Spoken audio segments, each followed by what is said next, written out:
प्रिय दर्शकहरूलाई प्रवेश मसीको नाममा जय मसीह की म अजय साकी दादा विकास शर्मा फेरि पनि तपाईँहरूको बिचमा हेरोल्ड्स अफ हबद्वारा लेखिएको स्क्रिप्ट नेताको चरित्रको विषयमा कतिवटा कुरोहरू हामी छलफल गर्न गइरहेको छौँ र आजको विषय बाइबलबाट पहिलो तिमोथी 3 अध्यायको 1 देखि 7बाट लिएको छ र यसमा तीनवटा कुरो विशेष गरेर हामीले हेर्न गइरहेको छौँ। त्यो चाहिँ हो सत्यताको निष्ठता, अनि पवित्र नैतिक जीवन, अनि तेस्रो सेवा गर्ने क्षमता है।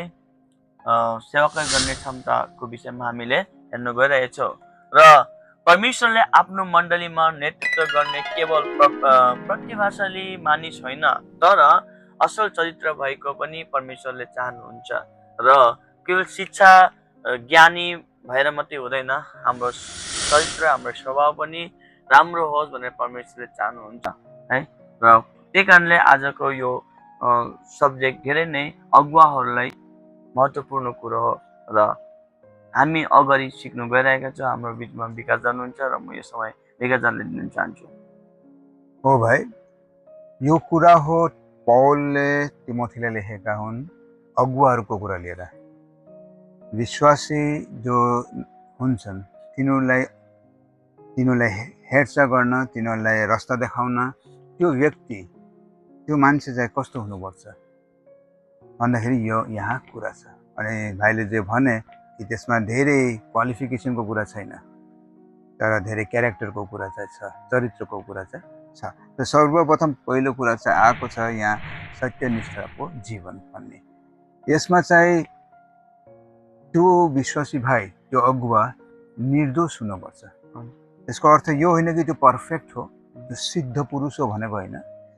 उसको जीवनमा यस्तो कुनै पनि कुरा नहोस् जसले प्रभु यीशुको नाम समाजमा बदनाम ल्याउँछ। प्रभु यीशुको नामलाई समाजमा बदनाम ल्याउने ऊ अगुवाको जीवनमा हुनु हुँदैन। यति पनि पौलले भनेका छन् कि उसको राम्रो कुरा मण्डलीले मात्रै होइन, मण्डलीको बाहिर भनेको अरू मान्छेहरूले पनि उसको राम्रो कुरा भन्नु, ऊ त्यस्तो खालको व्यक्ति हुनुपर्छ भनेर पौलले भनेका छन्। त्यही भएर सत्यनिष्ठको जीवन चाहिँ सर्वप्रथम कुरा छ। उसलाई दोष रहित जीवन, उसले होइन उसको केही गल्ती भएछ भने उसले क्षमा खोज्छ, भुल भयो भन्छ, र दोष रहित मान्छेले बदनाम नगर्ने जीवन छ। दोस्रो कुरा चाहिँ भयो उसको चाहिँ जीवन पवित्र जीवन हुनुपर्छ। परमेश्वरले पवित्र भनेको हो चोखो, पवित्र भनेको भिन्न कुरा हो कि यो कुरा पौलले तिमोथीलाई लेखेका हुन्। अनि मण्डलीको अगुवा कस्तो हुनुपर्छ?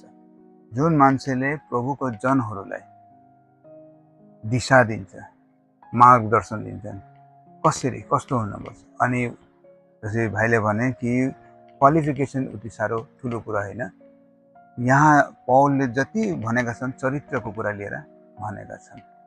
अनि त्यसको लागि सर्वप्रथम पौलको कुरा हेर्दाखेरि आउँछ तिम्रो सत्यनिष्ठको जीवन।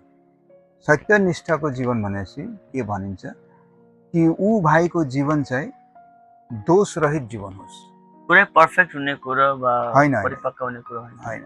किनकि हामी मान्छेमा हाम्रो गल्ती हुन्छ, तर गल्ती भएपछि क्षमा माग्ने, आफ्नो गल्तीलाई सुधार गर्ने, अरू फेरि नगर्ने, मान्छेले दोष नदेखाउने, दोष नदिनु। बाहिरको मान्छेले पनि भनेका, मण्डलीको मान्छेले त राम्रो भनुन्, पौलले यति पनि भनेका छन् कि बाहिरको मान्छेले पनि त्यो भाइको लागि राम्रै कुरा गरून्।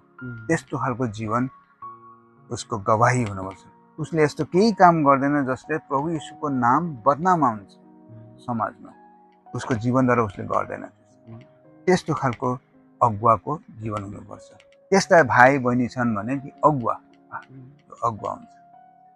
दोस्रो कुरा, यसमा अझ एउटा कुरा मैले भन्न बाँकी छ, धन पैसाको लोभ हुनु हुँदैन। सत्यनिष्ठमा पैसाको लोभ चाहिँ धेरै ठुलो कुरा पनि छ। यहाँ यति पैसा चाहिँ यति नै हो, इमानदार हुनु पैसामा। अब दोस्रो कुरा पौलले भनेका कुराहरूमा हेर्दाखेरि देखिन्छ पवित्रताको। पवित्रता भनेको बाइबलले भन्छ पवित्र भनेको परमेश्वरको लागि छाटिएका मान्छेहरू। हामी भिन्न हौँ, हामी प्रभुको उद्देश्य जीवन भन्दाखेरि हामीले जे पाए त्यही बोल्न पाइन्न, जे पाए त्यही जस्तो अरूले जिउँछन् त्यस्तै हामी जिउन सक्दैन, किनकि हामी प्रभुको लागि छाटिएका मान्छेहरू हौँ। कि अगुवाको जीवन पनि त्यस्तो हुनुपर्छ।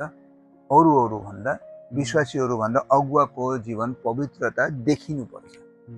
उहाँको पवित्रता उहाँको जीवन चाहे उहाँको पारिवारिक जीवनमा देखिनुपर्छ, उहाँको सामाजिक जीवनमा देखिनुपर्छ, उहाँको मण्डलीको जीवनमा देखिनुपर्छ।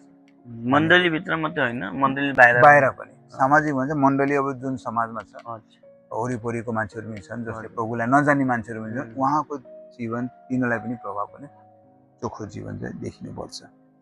अनि तेस्रो कुरा भयो कि ती अगुवा